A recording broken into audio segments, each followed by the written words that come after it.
Bonjour monsieur, j'espère que vous allez bien. Bon, pour l'exercice de la plaque percée d'un trou circulaire, donc on va traiter cet exercice en trois cas. Le cas de la plaque entière percée. Premièrement, cette vidéo, on va traiter la plaque entière percée. Donc commençons tout d'abord par la définition du repère cartésien. Ensuite, on va fixer les degrés de liberté. Puisque j'ai choisi de traiter le problème dans le plan XY, donc ensuite je vais choisir X, Y axis symétrique. Par la suite, je vais introduire les coordonnées.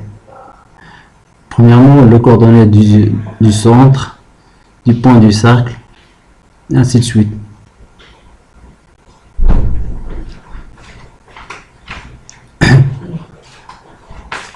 Donc, les coordonnées du côté de la plaque, 50 moins 100, ensuite 50 moins 100,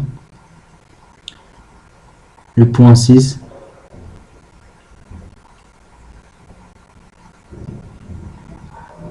d'accord. Ensuite, je vais créer les lignes qui vont lier entre les points. Premièrement, entre le point 1 et 2, ensuite 2 et 3. Je vais sélectionner le point 2 et le point 3. D'accord.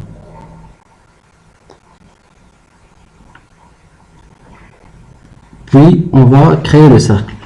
Tout d'abord, on sélectionne le centre, un point du cercle et un point du plan. Je vais ensuite créer une ligne combinée qui va combiner les lignes de 1 jusqu'à 4. Ok.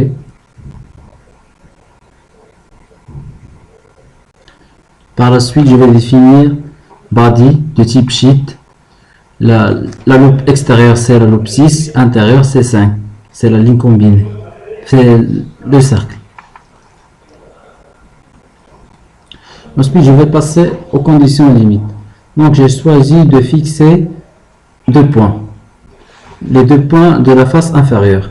Donc, le point 1 et le point 2.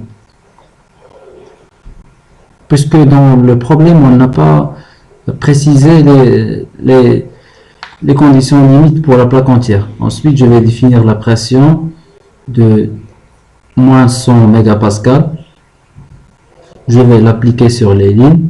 Donc, sur cette ligne-là et cette ligne-là. Très bien. Je l'applique. Ensuite, je la montre. Et voilà les deux charges de traction appliquées. Je vais définir ensuite le matériau. Il s'agit d'un acier de modèle de Young de 100 mégapascal. Le coefficient de Poisson est 0,3. Très bien. Je vais ensuite définir l'élément de groupe. Il s'agit de deux dés solides, puisque les charges sont dans le plan, donc je vais choisir plane straight, ou bien contrainte plane. Pour le maillage, donc je vais subdiviser les éléments en unités de longueur. Donc je clique, je subdivise en 10. Ensuite, je vais subdiviser le cercle par nombre de subdivisions, je vais choisir 5. Donc, je sélectionne les deux arcs. Et voilà. Ok. Donc, il faut mettre à jour la subdivision de cette ligne-là. Donc, je vais refaire, je vais choisir 10. Je vais l'appliquer. Très bien. Par la suite, je vais créer le maillage. Donc, je choisis face. Je choisis l'élément triangulaire. Ensuite, je clique sur face 1, je la sélectionne, la voilà, et je l'applique. Et voilà notre maillage. Il est bien adapté dans cette zone puisque c'est la zone qui nous va être utile. Donc j'enregistre le travail, plaque. Très bien, maintenant je vais lancer le calcul. Plaque 1. Voilà, en attendant que le calcul se termine et s'achève. Bon, très bien. Le calcul est terminé, c'est donc sans détecter de problème, c'est très bien. Donc, je vais aller à Adina Post Processing. Ensuite, je vais ouvrir le fichier Portal, plaque 1, le voilà. Et voilà le maillage. Voilà la déformée après l'application des charges de traction. Comme vous le voyez, le trou est devenu de forme elliptique. Et voilà, je superpose le maillage initial et après déformation.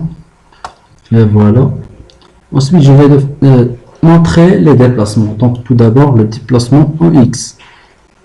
Comme on voit sur l'échelle, elle est très faible et de l'ordre de 0,01 mm. Donc, le maximum est ici, le bord du cercle.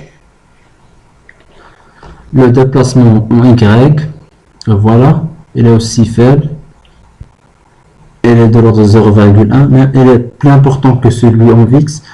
Elle est très grande dans la région d'application de la traction. Ensuite, je vais montrer les contraintes ou bien stress.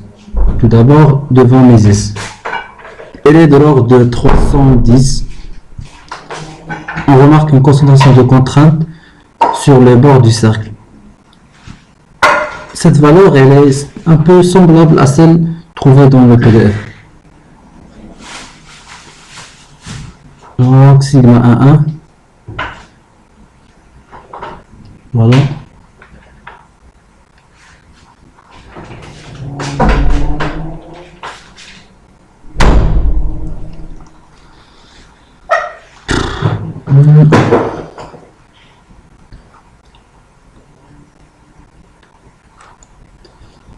Ensuite, je vais montrer sigma 1,2. Voilà sigma 1,2.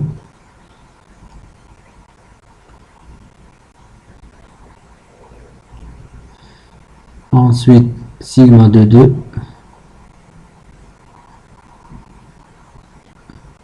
Voilà sigma 2,2. Donc, elle est de l'ordre de 324,7.